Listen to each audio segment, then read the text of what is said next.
ምንድነው? አብሬሽ ልተኛ? አንተ እኮ ከዚህ በኋላ ህፃን አይደለም፣ አድጋል። ትልቅ ሰው ነህ። የራስህ አልጋ አለ አይደለ? ሂድና እዛ ተኛ። ምን ይላል አባዬ?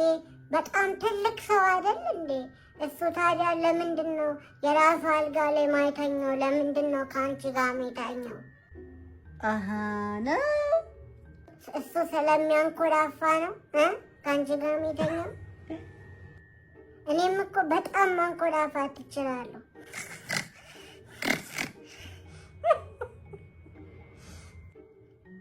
ዛሬ ምን ተገኝቶ ነው እኛ ጋር መተኛት ያስመኘ?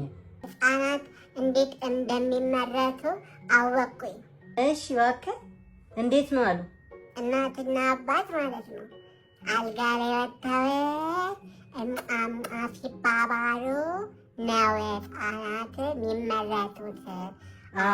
ስለዚህ ልክ ነው። እኔ ደግሞ ወንድምና ስለምፈልግ አሁኑኑ ተባባሉና ወንድምና እህት አምርቱልኝ።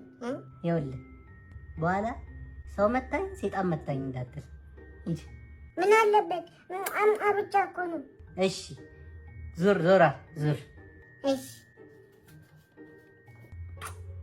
ወይ ልጄ ጨረስን እኮ አለቀ። ጠጋ በል እንዴ! ልጠጋ? ጠጋ በላ። ትንሽ እኮ ናት።